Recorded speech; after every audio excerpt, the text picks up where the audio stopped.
Hello and welcome to another episode of Snakes Territory, part of the Foul Territory Network. Be sure to like this video, subscribe to our YouTube channel, maybe leave us a 5-star review wherever you get your podcasts. I am Jesse Friedman alongside Jack Sommers. And Jack, Diamondbacks did not have a great weekend out in Tampa. They get swept by the Tampa Bay Rays. They get outscored 15-4. It was a lifeless showing, and they are now under 500 for the first time since May 17th. Yeah, that place has just been a house of horrors for the Diamondbacks. They were swept there in 23. They swept this year. They lost 2 or 3 to the Rays last year at Chase Field. As we heard ad nauseum, the D-backs are 0 for 6 in Florida. And I think they scored 10 runs in the 6 games between Tampa and Miami. So, good news for the D-backs that they do not need to go back to the state of Florida again for the rest of the season, unless it's the postseason. Well, unfortunately, there really was no good news for Merrill Kelly after another rough outing for him on Sunday in the finale of this series. 6 innings, 8 hits, 5 runs, 2 walks, 3 strikeouts. He allowed 3 home runs in the game, Jack. He generated 4 whiffs. I guess if you want to combine Zach Gallen and Merrill Kelly in the course of that series, those 2 guys combined to get 5 swing and misses and allowed 5 home runs. And that is you do not want those 2 numbers to be the same. So Merrill Kelly, another rough one. And at the end of this game, I'll just throw these quotes up here now. Merrill was sort of at a loss for words. Merrill started, or I guess the first quote that we saw from Jose Romero in his story over at the Arizona Republic was Merrill saying that he doesn't really have any more ways to describe what's happened this season. He said, "I'm starting to run out of words for how bad I've been this year." And then you see here, he said just more of the same, missing pitches, bad counts. And then Merrill went on to say, "We still have a half a season left, but as a whole on the year, definitely the poorest results, the poorest I've felt, the least I feel like I'm doing my job. That part sucks probably the worst. Not doing what the team needs me to do, what the team counts on me to do every 5th day. I've mixed some good ones in there, but as a whole, I think that's the part that hurts the most." And I guess if you're a Diamondbacks fan, you at the very least can maybe respect that Merrill Kelly is really feeling it right now and is trying to do everything he can to get back on track. Yeah, for sure, Merrill cares. I mean, I know it's frustrating for all of us, but not as much as for us as it is for him. I mean, yes, he's well paid. He's a well-paid professional athlete. He makes a lot of money, but don't for a minute think that Merrill Kelly doesn't care immensely about how well he performs doing his job and trying to help his teammates. At the end of the day, we don't have to feel bad for him as a person. I mean, he's going to be absolutely fine. But don't kid yourself, guys. They care. I know when we're watching on TV, whether guys are not hitting or having bad at bats or serving up meatballs, it just feels like they don't care and it's listless and lifeless and all of that. And it can feel that way in their dugout as well. But they care. They work hard. They try. They care. It doesn't excuse poor performance, but they care.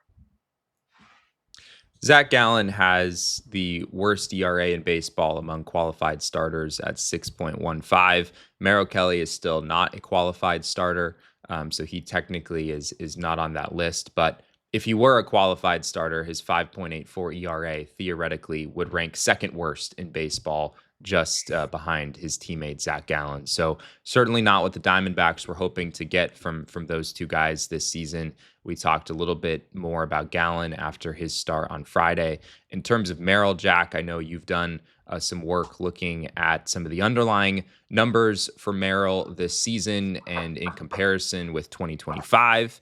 And I guess there was a narrative early in the year that he just had a few really bad starts and he didn't have a full spring training. You could maybe excuse those clunkers in the beginning.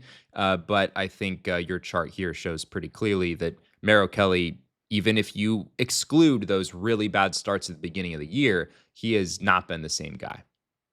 That's correct. And the other point for me was even when he was having some good starts, a lot of the underlying stuff just didn't look right. And there were a lot of really big red flags and warning signs that even those few good starts that he did have, were just not sustainable. So what this chart is, and it's a little eye charty, but hang with me. So this is Merrill Kelly's ex-WOBA by pitch type splits, and it's being compared against the MLB average right-hand starting pitcher. So I want to be very specific. I want to compare Merrill to his class of player, right-hand starters. And so on the screen, it shows 2026 year to date. And just for those that may not know, xWOBA is basically the same as xERA. xERA is xWOBA converted to an ERA number. So it's just easier to pull the xWOBA. And Merrill's xWOBA for the year is coming into today's start was 402. And the average right-hand starting pitcher was 0.323. But if I throw out the first 4 starts, just don't include them, just toss them out. His xWOBA from May 9th forward was still 0.368, 368 xWOBA against a 319 average for the average right-hand starting pitcher. Compared to 2025, he had a 316 xWOBA versus a 322 average xWOBA for the right-hand starting pitchers in the league. So we can see a 50-point gap in the expected stats on WOBA for Merrill Kelly, even if you throw out the bad first 4 starts. The other part of this chart that I just want to highlight is I did break it out by pitch type. And on the far left-hand side of the column, you can see what the WOBA is for the average starting pitcher, for example. Because if you hit the ball, if you put it in play, I mean, the average hitters like fastballs, right? So the average WOBA on a fastball is 0.349. Merrill's this year is 502. And even since May 9th, it's 450. The changeup, which is his bread and butter. I mean, the changeup was his best pitch in 2025, or with a 270 xWOBA against. This year it's 390, and even since May 9th, 355. The cutter's bad. The slider's pretty good, but he doesn't throw it that much. The curve is the pitch that he's getting the most success on, but again, is probably hard to sequence in more frequently than he has. I show the total number of pitches as well. He's only got a 209 xWOBA on the curveball since May 9th. So there are, I mean, basically it's everything but the curveball and maybe some of the sliders getting hammered. 4-seam, changeup, cutter, sinker, they're all getting absolutely drilled. And, so it's really hard for me to see where to be optimistic with Merrill going forward. Like, what's the way forward for him to reverse this collapse? And that's what this is, folks. This is a complete and total collapse through, however many starts he's got, 14 or whatever, for a 37-year-old pitcher.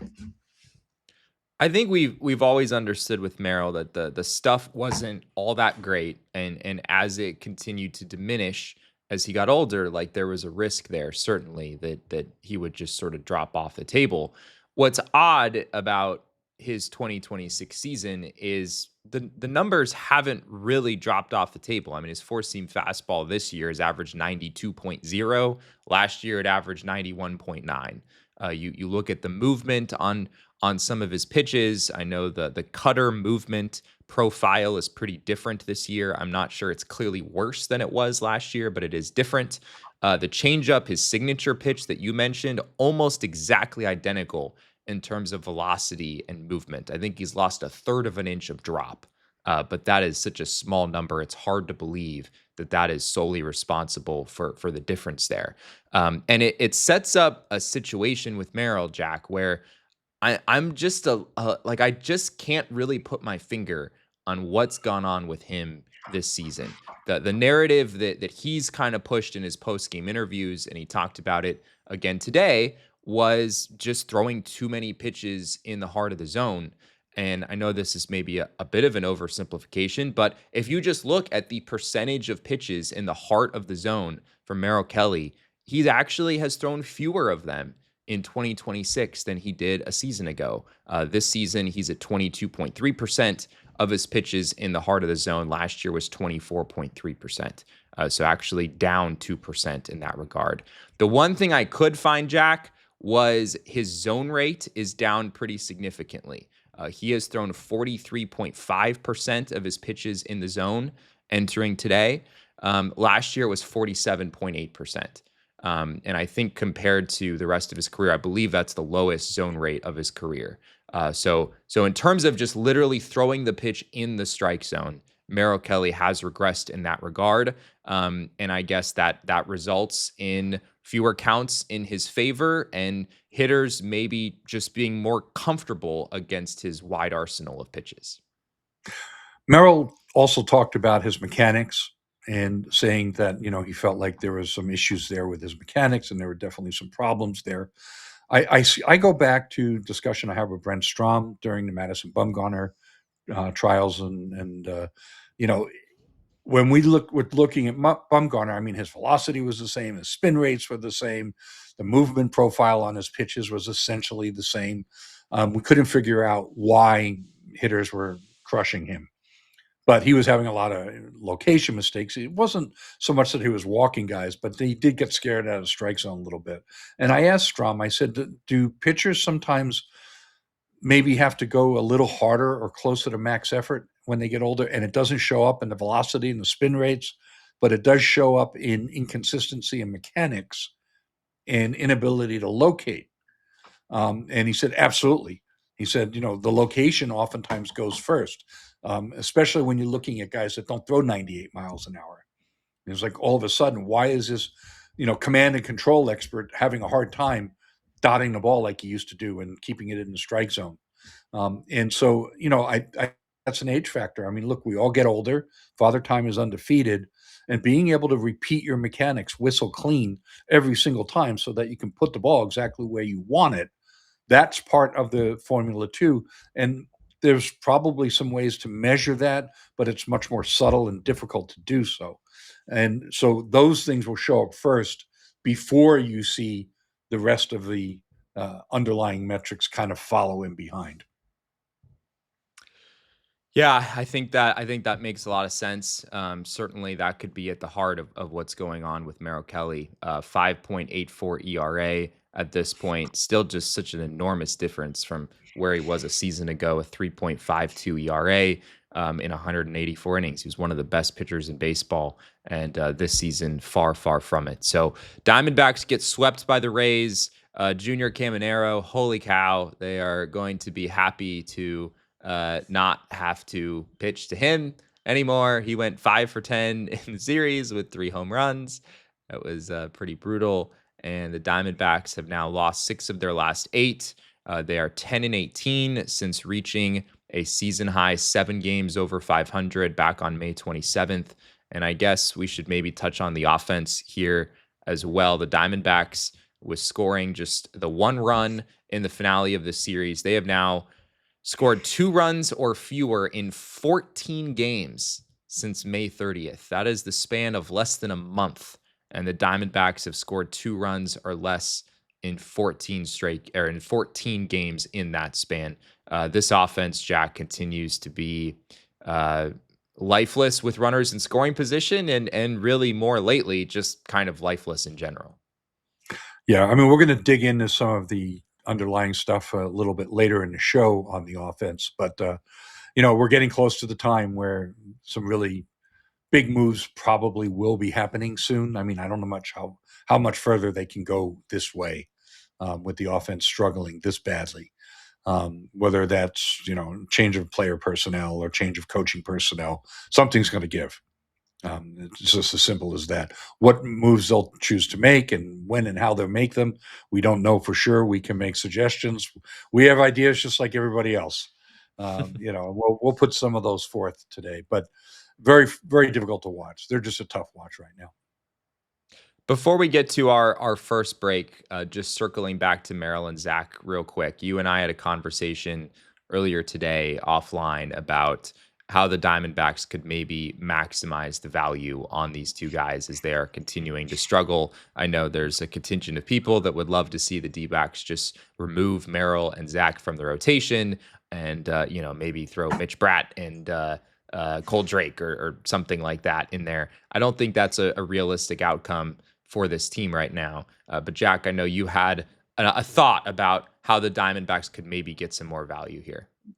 Yeah, and this is an original thought. I mean, other people have discussed this before, but I'm embracing the thought the more I've thought about it, which is at this point in time, as for Zach and or for Merrill, they have to consider using an opener in front of them. And it doesn't really matter so much of the righty lefty aspect of it. It's more about protecting them from the top three on the other team's batting order, because almost every team puts their best three hitters, 1, 2, 3. Protect those two guys right now. Let them get their feet under them by facing the lower down portion of the order when they come out.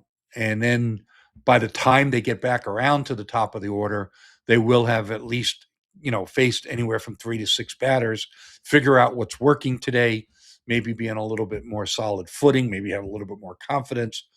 And, oh, by the way, that's one less time that they have to face the top of the order. They're still starting pitchers. They can still give you length. You need the bulk. You can't just say, well, I'll send them to the bullpen, which I did. But, the reality is somebody's got to start.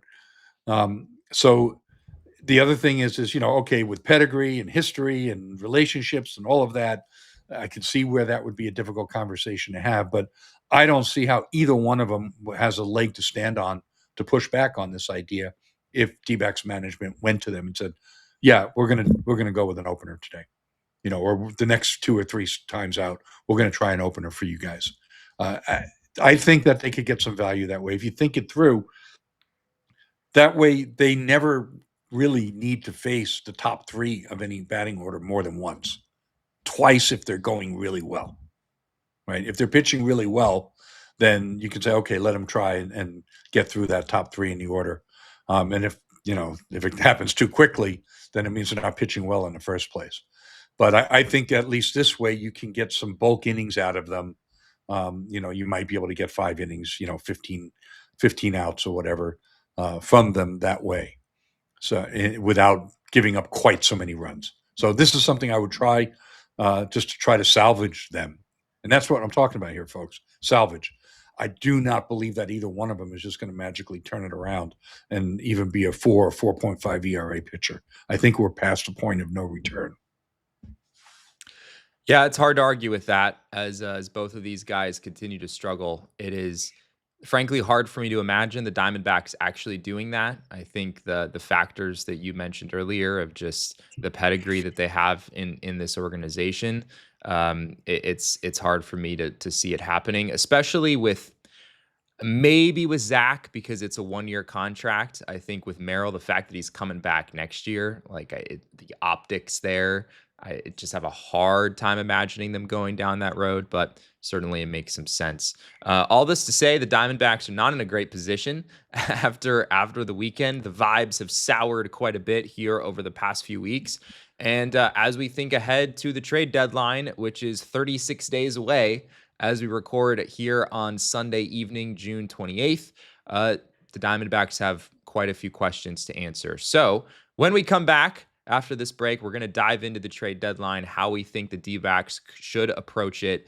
Are they maybe more leaning in towards sell mode at this point? We'll get into all of that on the other side of this break.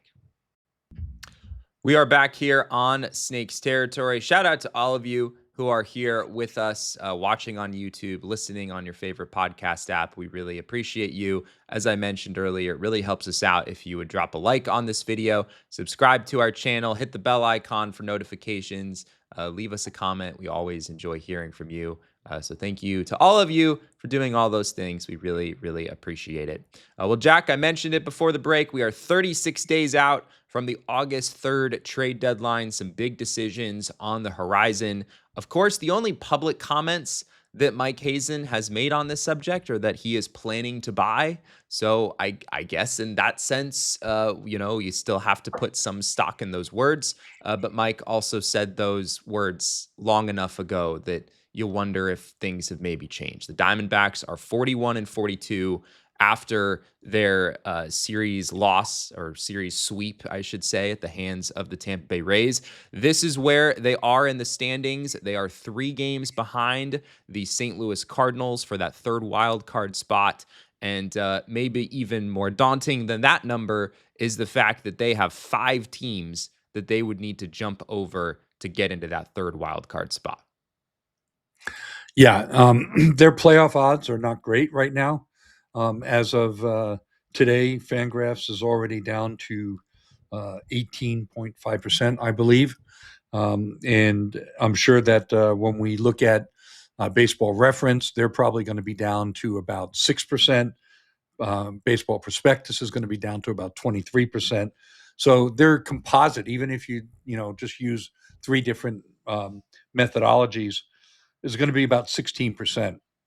When we compare where they were through 83 games last year, they were Fangraphs had them at 18.2%, and Baseball Reference had them at 11.2%. And So they had the exact same record, right? 41-42 through 83 games, the exact same record at this point last season.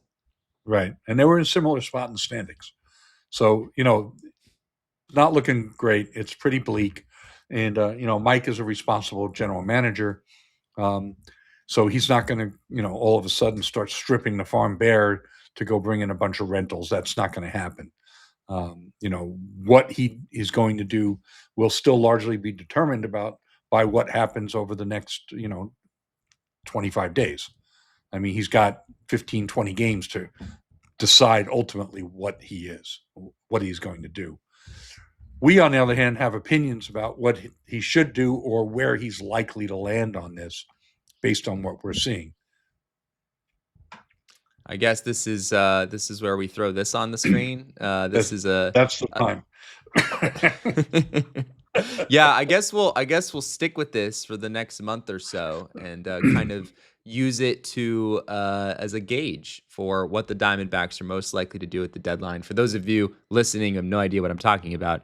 We have a little gauge that kind of looks like a speedometer, where on the far left side you have sell. In the middle, you have hold, and then on the right side of the gauge, you have the Diamondbacks buying. And right now, we're basically towing the line between sell and hold, where we think the Diamondbacks are certainly not in a buy mode if the trade deadline was tomorrow. But they're also close enough. Like if the standings looked something like this right at the trade deadline, they are within shouting distance. I mean, 3 games is not insurmountable. We know Mike Hazen likes to be aggressive. So I think if the standings looked something like this on August 1st or whatever date you want to look at, it's hard to imagine the D-backs going full on fire sale in that situation as well. Yeah, it may be hard, but it may also be the right thing to do. The problem is full on fire sale. They don't have the assets like they had last year. I mean, last year you had Naylor, you had Gino, you had Merrill. They thought they had an asset in Zach, but it turned out that the rest of the league saw what we're seeing now. They did also sell Randall Grichuk, and they ended up selling Shelby Miller and packaging him with Jordan Montgomery to save some money. So now this year their free agents are mostly relievers, right? I mean, Lourdes is a free agent. James McCann is a free agent. But it's Kevin Ginkel, it's Paul Sewald, it's Jonathan Loisaca, it's Taylor Clark. I mean, these are the guys that they have to market, and it's a totally different thing because 2 months of a reliever that's a free agent the next year is going to get you a lot less than 2 months of a Merrill Kelly or even a Gino Suarez or a Josh Naylor. So the sell option isn't as attractive because of less marketable assets. But I think the other thing we need to look at is, how do we project this team going forward? And what's the true underlying nature of this team? I mean, beyond the fact that they're just slumping horribly on offense and Zach and Merrill are struggling, we can kind of take a look back, even when the record was doing somewhat better. What I have here on the screen is a chart of WOBA and ex-WOBA through May 16th. And the batters on May 16th had a 309 WOBA, which ranked 24th in the league, and a 309 ex-WOBA, which ranked 24th in the league. The pitchers had a 319 WOBA against, which was 17th. The ex-WOBA was 336, which was 24th. And then I show the ERA versus xERA, FIP, xFIP, and Sierra, and all of those are, were more or less in line. Well, now we fast forward to June 27th, and the team's WOBA is 307. It's 27th in the league. The ex-WOBA is 313. It's 22nd in the league. So, the offense has been the offense really for a long time. This isn't something new. That just the situational hitting has been so bad, so the runs aren't coming. But the underlying inputs that determine, what kind of talent you have has been the same all year. Pitchers, they have a 323 WOBA against as of June 27th. That ranks 21st in the league. The ex-WOBA 338 ranks 26th. Now that gap maybe can be explained by the defense, because the D-backs are in the top 2 or 3 fielding run value. So their defense has been very good. And so if there's a gap between their WOBA and ex-WOBA, the fielding is probably a major factor there in helping that along. I guess all this to say that you could make a very strong case that the Diamondbacks' true talent level offensively is bottom 10 in the league, and that their true talent level pitching wise is bottom 10 in the league. Maybe worse than that on both of those fronts, you could argue. And so projecting moving forward, it's hard to look at this team that's only a game under 500 and 3 games out of the playoffs right now and think that realistically they're going to be able to turn this around. That's my sense. I mean, look, I have to admit that when I predicted in our preseason predictions that the D-backs would be a 75-win team, I was thinking it was because I thought the bullpen was going to be terrible and the pitching was going to be bottom 5 to 10. I'm not far off there, but I thought they would have a league average offense. And they still project on paper as a league average offense. So I'm finding, or close to it, like probably around 18th or 19th, better than 20th, somewhere between 15 and 20. If you go to the Fangraphs, depth charts, rest of season projections, most of the players have better projections than their actual numbers for this year. Corbin's got better, numbers than his projections, but Cattell, and so does Gabby, but Cattell and Perdomo are significantly worse. And of course, Lourdes and Pavin Smith, the bottom has fallen out on their production, albeit in small sample size because of injury. But that's what you're dealing with. Veteran players that have been hurt, that are having terrible years. And then you have a lot of really young players. And if you look at the aggregate of all the young players, the batting averages are kind of okay, but there's very little pop there. I mean, Tommy Troy is your rookie slugger with 3 homers. It's just, unfortunately, we want to see these young players come up and play and develop every day. And I think the overriding sense is, well, if you're going to lose anyway, at least let's see the young kids try and develop and enjoy that. And that can be very enjoyable at times. That can also kind of be tough to watch, especially for the casual fan. Everyone has to remember, we're the diehards, right? If you're watching this show, you're a diehard. Jesse and I are diehards. If you're crazy enough to watch our show, then Exactly. Clearly this team is important to you. But they're running a business, right? And the casual fan, if they see a bunch of rookies that they don't know anything about, they're probably not going to show up at the ballpark to come out and see them. Now, they're not coming out to the ballpark to see Lourdes hobble around and Pavin Smith ground out or strike out either. So, a case can be made either way. But I'm just trying to say, like, from an owner's perspective, The decision to strip off all your veterans and DFA all your veterans and go strictly youth, that's a tough one to make. But I think they're going to get there because they should and they're going to have to. In terms of what it would look like for the Diamondbacks to actually sell, you mentioned some of the names. The Diamondbacks do have a lot of impending free agents currently, but yeah, a lot of them are relievers or position players like Lourdes Gurriel and James McCann that you just don't figure are going to bring back a whole lot of value.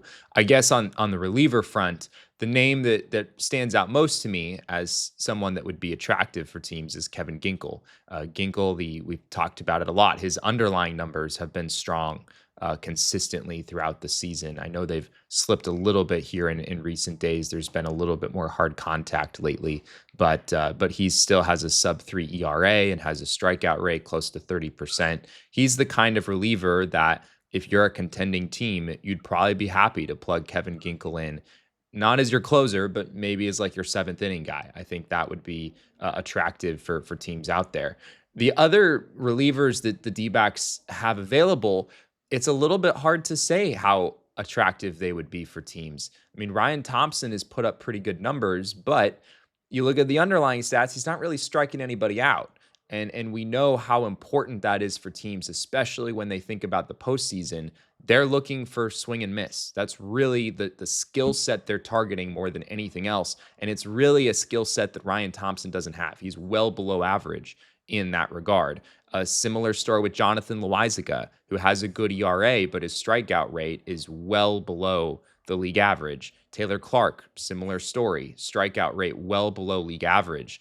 And so you wonder, even if the Diamondbacks were in a pretty confident sell mode at the trade deadline, I wonder if the juice is worth the squeeze with those guys. I mean, are you actually getting back anything meaningful for any of them? Maybe you'd rather hold on to them on the off chance that we see something like we did last year, where they kind of make it interesting toward the end of the season, and maybe you'd be happy to have those guys on the roster. The other thing, and I mentioned this the other day, if you think this team is a tough watch now, dive into your next tier of relief pitchers. The Juan Burgos, and if he manages to get back healthy, Andrew Hoffman or Cade Stroud, guys like that. I mean, you look at who's come up from the minors and how they performed, and it's been brutal. Of course, so brutal that Gilbert Diaz got himself DFA'd. So, it's kind of dicey to say, okay, well, yeah, just strip it clean, sell it off, bring out, well, wait a minute. You only have amongst the position players, I mean, that you would possibly trade and might have any trade value, or Lourdes, if a team needs a right-handed bat, we'll come to that in a minute, or, and they think that he might be able to hit, or, strip your relievers. So that's another dicey piece of this whole puzzle too. If Mike makes a trade, I think he's just most likely at this point to trade for somebody that's got control. He's going to want a major league player that has control. Somebody that's at least got his beak wet in the major league, not somebody that's never played. Hopefully somebody that's got at least a year or two under their belt. He's going to want a controlled player. And so if the player is even halfway decent and you're trading for a player that's under team control, then it's going to cost you on your prospect list. So be ready for that too. I think about AJ Puck. All right. Now, Davison De Los Santos was an overrated prospect by my view at the time because we saw that strikeout rate and we saw the swing and miss and just a lack of plate discipline and lack of defensive mobility. And it just outweighed his prodigious power. Yes, guy had light tower power, but we could see that. I don't know why the Marlins gave up AJ Puck, but then again, you look at his injury history, and the number one ability is availability, and they probably just felt like, you know what, I'll take a role here because AJ is probably just going to get hurt again, and that's exactly what happened for the Diamondbacks while they're paying some pretty exorbitant arbitration wages. So, we'll see what happens, but I think that we got to be careful what we ask for because if they do sell, the only assets they have are relievers, and the next line of relievers is pretty weak. We've got more to get to in this buy sell conversation, so we'll jump back into it. We'll also talk about the Giants series coming up, as well as the schedule the Diamondbacks have going into the All-Star break. But first, it is time for our Daily Dinger segment here on Snakes Territory. Well, Snakes Territory is brought to you by FanDuel. Baseball fans, the MLB season is in full swing, and FanDuel is giving you a chance to call your shot with daily dingers. Joining the action is easy. Just make your free pick on who's hitting a home run in their game, and if you're right, you'll get a profit boost to use on your next bet for a chance at extra winnings. It's just another reason why FanDuel is the home of home runs. Jack, it feels like Ketel Marte is really the only Diamondback who's hitting home runs, and unfortunately, he's not really hitting them at important times. But I don't know. At least I'm tempted to take Ketel Marte again. What do you got here? Heliot Ramos is coming back for the Giants. I'm going to take him. I think he comes back and knocks a homer. Yeah, that's fair. I guess picking members of the opposing team is maybe the safer bet at this point. I think about Matt Chapman of the Giants, who's heating up a little bit. Rafael Devers is another name he's started to hit better here in recent days. We've seen him showcase his power against the Diamondbacks in the past. So yeah, maybe you want to lead Giants with the way that things have gone for this pitching staff and this offense here in recent days. Head over to fanduel.com/podcast to get started. That's fanduel.com/podcast to opt in for daily dingers and make your free pick on who's hitting a homer. Play ball and swing for the fences on FanDuel, an official partner of Major League Baseball. No purchase necessary. Opt-in required. Bonus issued as non-withdrawable profit boost tokens. Restrictions apply, including any token expiration and max wager amount. See terms at sportsbook.fanduel.com. Gambling problem? Call or text 1-800-GAMBLER. Well, Jack, as we jump back into our trade deadline discussion, I guess we should mention that the possibility of buying at the deadline is not completely out of the question. We're still over a month away. Again, the only comments that Mike Hazen has made on the record about this is that he's planning to buy, and we know that he likes to be aggressive, and it wouldn't shock me if he did that. Looking at 2023 and 2024 as examples, Mike Hazen bought both of those years when the Diamondbacks were actually not comfortably in a playoff spot. Depending on exactly which day you look on the calendar, both of those years they were right on the doorstep. They were, maybe had to climb over one or two teams. They were about a game or so out of the third wild card spot, but they weren't in the playoffs. In 23, Mike talked about how the team got off to this great start, and we believe in that, and we want to support what they were able to do.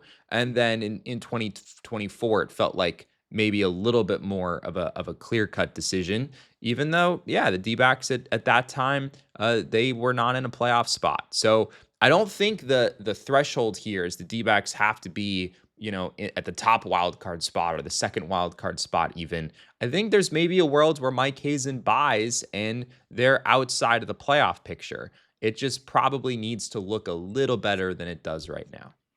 Well, you have to, as we took a look at before, they have to get in a better position on these head-to-heads. I mean, all the teams in front of them, the 5 teams in front of them, they've got a lot of games left against them. And even against, if you want to include the Phillies and the Cubs.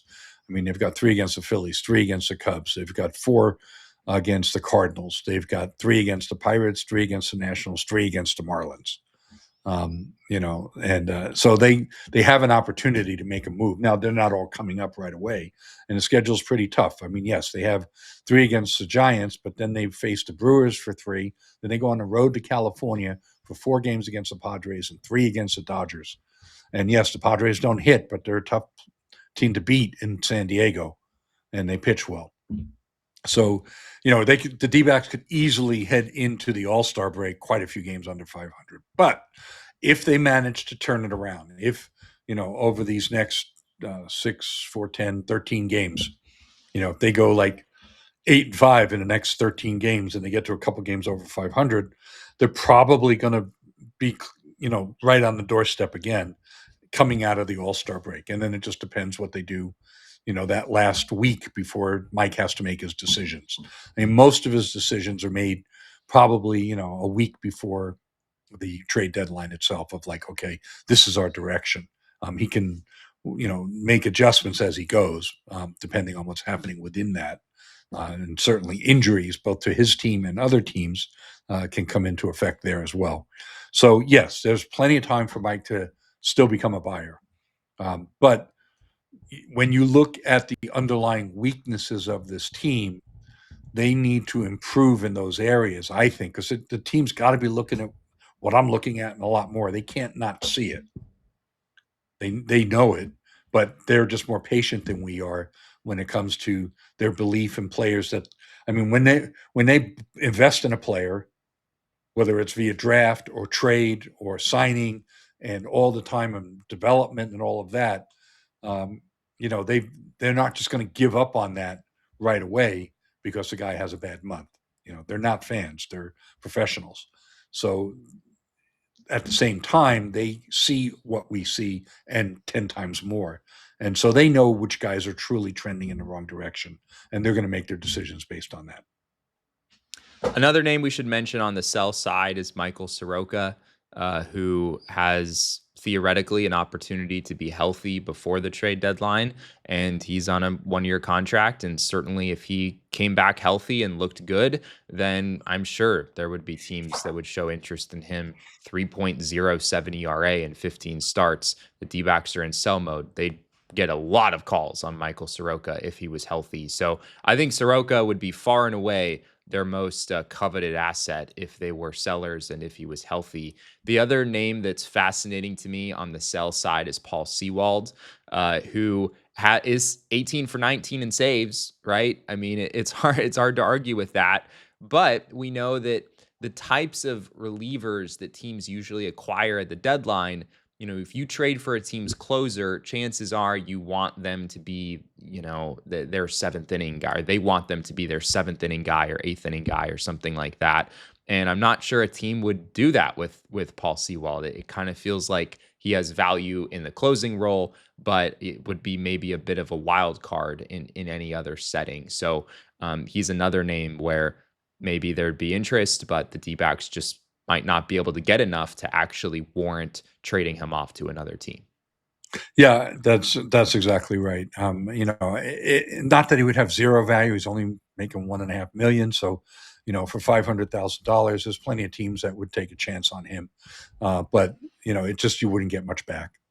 I think, important part of this too is the salary relief. Because the D-backs have been brushing up against the competitive balance tax, and we don't know if that's all going to go away next year, or if there's even going to be a season next year. But for right now, the D-backs definitely don't want to be paying penalties. So saving $500,000 here, $1 million there, $2 million there, that all kind of helps them back away from that luxury tax threshold. I mean, it seems like this year, if they're sellers, I mean, there's no way that they're going to get to the threshold if they're sellers. Right. So, well, unless they do the old sell buy two-step, right. Sell a couple of guys off to make room to bring in somebody else. Everyone will go get a hitter. Well, any hitter worth his sauce, I mean, that is going to cost you some money. It's going to be some guy that's second or third year ARB at least, or maybe has a couple of years left on a contract, and you're absorbing salary. So, you got to clear some dollar space there. Yeah. And regardless of the luxury tax situation, Ken Kendrick might just decide that he wants to cut back on payroll, even if that's not an issue. If the D-backs are sellers, he might say like, yes, let's trade Jonathan Loaizaga, even though we're not getting much back. We're saving it would be like $500K or something out of his 1.5 million. Maybe those savings would actually be worthwhile for Ken Kendrick trying to lower the payroll a little bit down the stretch. So a lot of decisions for the Diamondbacks to make here in the next few weeks. Are we at the point in the show where we can talk about the Mariners? Pretty please. Sure, Jack. What Mariners Diamondbacks trade are we going to get this July? Go ahead, tell us. Well, reports have come out that the Mariners are looking for a reliever and a right-handed bat. Huh. So I had like a very strange thought, which probably can or won't happen, but it's not the worst idea I've ever had, which is, go to Jerry DiPoto and say, here, we'll pick up all but say $1 million of Lourdes's salary, to pick up $1 million of Lourdes Gurriel's salary, but you got to do it now. Go ahead and bring Ryan Waldschmidt back up. You move Lourdes over to Seattle. Now, what's in that for Seattle? They get a guy early that if he somehow did get on a heater, that's $1 million risk or a $2 million risk, but it's not going to cost him anything in player capital. In other words, you're just getting the Mariners to take as much of the remaining salary as you can without really getting any player capital in return, right? And so for the Mariners, they get him early enough where if it works out and he starts to hit, you got your right-handed hitter. And if it doesn't work out, they can say goodbye to him before the trade deadline and go try somebody else, and all it's cost him is a couple $1 million. So I don't know what their salary situation is and how tight it is, but that's something that I would be on the phone talking to them about if I was Mike Hazen. I would see, hey, could you take Lourdes off my hands? How much of the salary are you willing to absorb? And I would try to make an early move there. And then for Mike, he's simply replacing Lourdes with Ryan. That's it. Yeah, I'm skeptical, but I'm also like, well, this is a Mariners Diamondbacks trade, so of course it could happen and probably will happen. Looking at the Mariners roster a little more closely, the guy that they got in the offseason to be their right-handed hitting outfielder was Rob Refsnyder, and he has had just a miserable season. He's hitting 133 with a 203 on base percentage, a 219 slug, negative 1.1 WAR entering today. So I guess the threshold that the Mariners are looking for is maybe not that high. So maybe that does open the door to take a chance on someone like Lourdes Gurriel Jr. I still am skeptical because I think that Lourdes, yes, he has been better than Refsnyder this year, but not by that much. To me, he just looks like a player that, if I'm a contender, I don't really see a need to go down that road. I would be shooting higher for sure. But yeah, we know how Jerry DiPoto and Mike Hazen are, so never say never. Well, the concept that I have there is that only works if it's early. Yeah. That's not a move that the Mariners would do 5 days before the trade deadline. There certainly would be shooting higher. The point is that if they pulled this off in the next week, before the All-Star break, then you got 15 games to see if Lourdes can do anything. And if he doesn't, you cut bait on $1 million and move on. Go get somebody else. Yeah. No, it does make some sense. And if it's not this trade, it's going to be something. We know that Mike Hazen and Jerry DiPoto, they're going to make some sort of trade over the next month or so, regardless. So we just all get to wait and see what that is. In terms of what's next for the Diamondbacks, they, as you mentioned earlier, they are heading back home to face the San Francisco Giants, a team that they have had quite a bit of success against this season. We have the pitching probables here. It is going to be Eduardo Rodriguez and Tyler Mahle on Monday night. Brandon Pfaadt is expected to make the start on Tuesday, going against Landon Roop of the Giants, and then it's Zach Gallen and Trevor McDonald in the finale on Wednesday. So, as you mentioned, Jack, the schedule is pretty tough outside of this series with the Brewers and the Padres and the Dodgers coming up heading into the All-Star break. So really important that the Diamondbacks capitalize on a team that they have dominated to this point in the season. Yeah. A couple of quick health updates, by the way. Speaking of Michael Soroka, he is actually expected to begin throwing some bullpens by the end of this upcoming week. And also, James McCann had his ACL rehab games pushed to the end of this upcoming week. So to me, it kind of looks like James McCann is not going to be back before the All-Star break. He could be, but maybe not. But the good news on Soroka is that And they mentioned this before, that they felt like he would be able to start throwing enough to shorten up his ramp up time. If you remember, we talked about the amount of weeks down from throwing is the amount of weeks you need to ramp back up. So I think he went on the injured list, June 18, 19, somewhere in there. Forget the exact date. So if he's only down 2 weeks, then it might only take him a couple weeks to ramp up.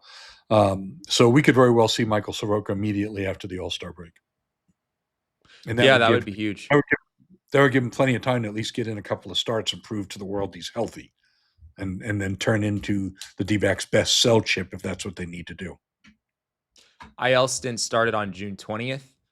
So yeah, we're just a little over a week out from that. Pretty good news there that he's already expected to throw a bullpen pretty soon. So we'll do our best to keep you all updated on that. And thank you to all of you for being with us on this episode. We really appreciate it. As I mentioned earlier, drop a like on the video, subscribe to our channel, hit the bell icon for notifications, so that you never miss an episode of the show. We always enjoy hearing from you, so leave us a comment. You can also find us on social media. I am at Jesse N. Friedman on Twitter. Jack is at ShoeWizard59, and our show is at Snakes Territory. You can find Jack's written work over at Arizona Diamondbacks on SI. Jack, any final thoughts here as we say goodbye? I'll see everyone Tuesday night. After this episode, our next show should be a live show on Tuesday following the D-backs Giants game. There you go. We hope to see you all right back here on YouTube then. Thank you again to all of you for being with us. We really appreciate your time, and we'll be back once again on Tuesday night with another edition of Snakes Territory.